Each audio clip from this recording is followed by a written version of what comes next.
My name is Grischa. I'm a full-stack software engineer with a front-end focus. In 2022, I created Threlte. Threlte is a framework to create interactive 3D web apps with Svelte and Three.js. It's not only a framework to abstract Three.js, but it also aims to enable an ecosystem of packages. For example, there's Extras, a package that houses over 50 of the most common abstractions to load models, play audio, draw text, or lay out your scene. Then there is GLTF. The GLTF package is a GLTF to code generator, which improves the GLTF workflow. There's Rapier, which integrates the excellent Rapier physics engine with Three.js. There is Threlte, which integrates the Threlte.js animation framework. And then there is XR, which makes developing XR-enabled apps ridiculously easy.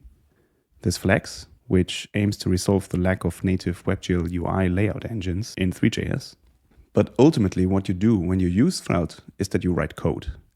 The output, however, a 3D web app, is inherently visual. In all my previous Threlte projects, I carefully and tediously edited props by hand, going from code to browser, back to code, back to the browser, and so on. What if we had the same what you see is what you get editing experience that we know from the HTML dev tools, but then for Three.js and Threlte? And today, I'm excited to share with you Threlte Studio. Threlte Studio aims to bridge the gap between the browser and your code. Threlte Studio is a scene inspector and editor. The changes you make are reflected right back to your code without the use of a proprietary data format. When you build for production, the studio just vanishes. There is no runtime dependency. Because we made sure that it easily integrates with existing Threlte projects, you can opt in and out anytime. It's also fully extendable, and it comes without bogus install fees. But enough of the talk, and let's have a look at an example. Here we see a very simple Threlte scene, Threlte setup. It follows the best practices that we recommend, and that is having a single scene component wrapped in your canvas component that Threlte is exposing. Inside of the scene, we see that it's a rather simple scene also. It's a camera, which is made the default camera. It's two lights.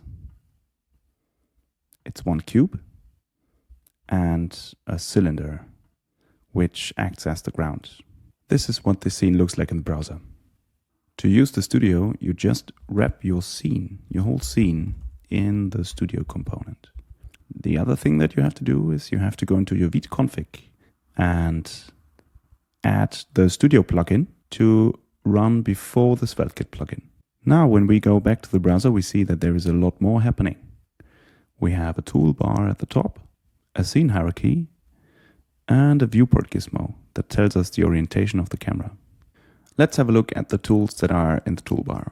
So first of all, if you're a little bit familiar with apps like Blender, then some things will be familiar here too. You can switch between local and world transformations. You can enable and disable snapping. You can switch between tweak selection and box selection of objects.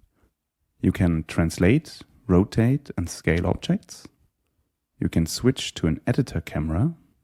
You also see that there is another pane opening up down here, which is the main camera that we are rendering it to. You have the ability to focus on a selected object. You can view everything as a wireframe, as a so-called matcap material, or as the final rendering. You may also disable and enable the grid, or various helpers for cameras, lights, and other things. One thing that I mentioned is that the studio can write changes back to your disk, back to the code. And this is what you can enable here, the sync settings. You can have it on auto. That means that any change that you do is automatically written to disk. Or if you prefer a little bit more control, you can leave it on manual. For now, I'll leave it on auto. Any change that you do to your objects are undoable and redoable.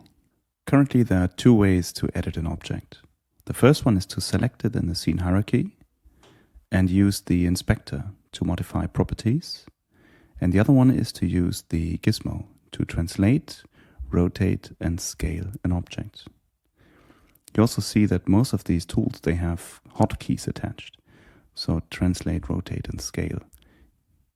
Now, what I'm going to do is to get that cube up a little bit and watch what happens to the cube mesh when I'm doing so. So I'm dragging it up and letting it go. And you see that the position prop was automatically added to the code. And because these changes that we do, they are written back to the code in the form of props and not as a proprietary data format, we can easily check it into our version control system and always have a consistent project state. Now let's see how I can make this demo scene at least a little bit interesting. So first of all, I'm going to activate the inspector and let this cube cast a shadow. The ground will receive a shadow.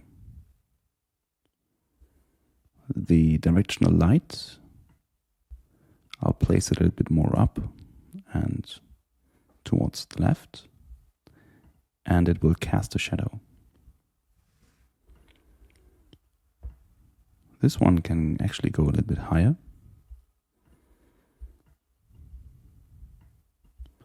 And because our camera is here, I'd like the light to be here.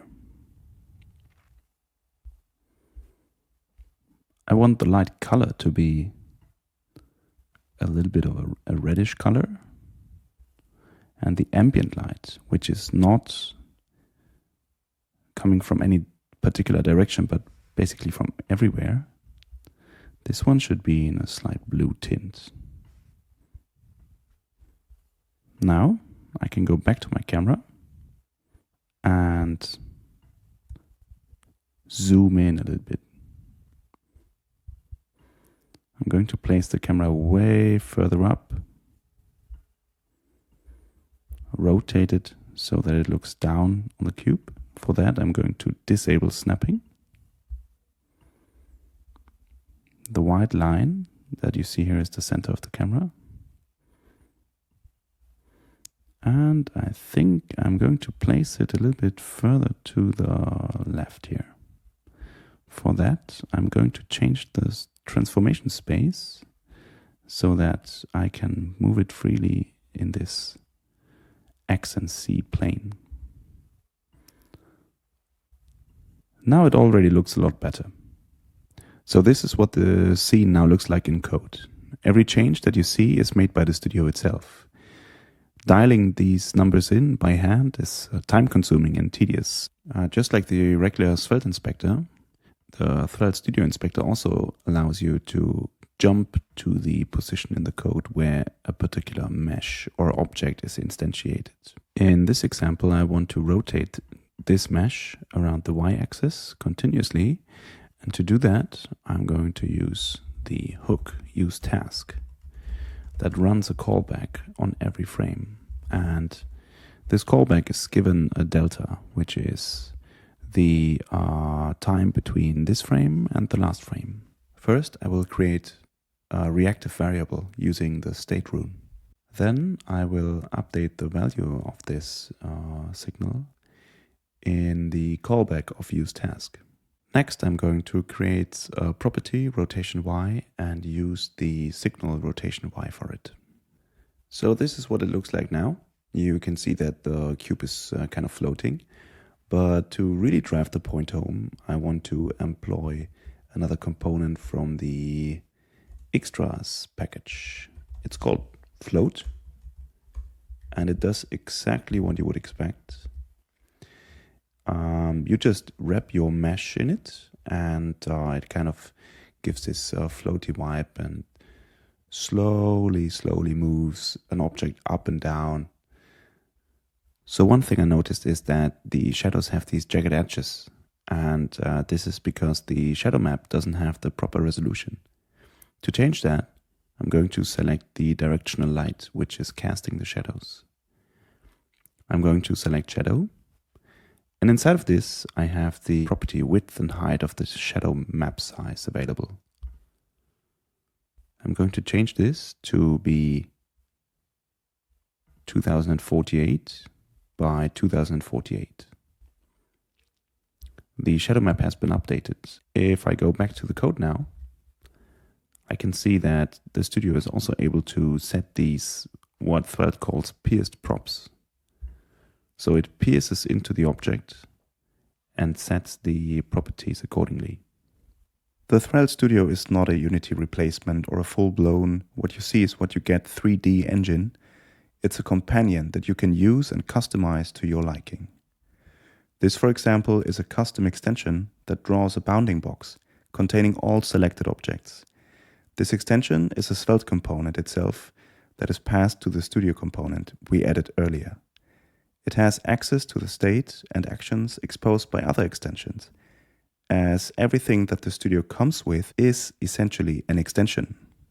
Currently, we are busy with making Threlte Svelte 5 ready.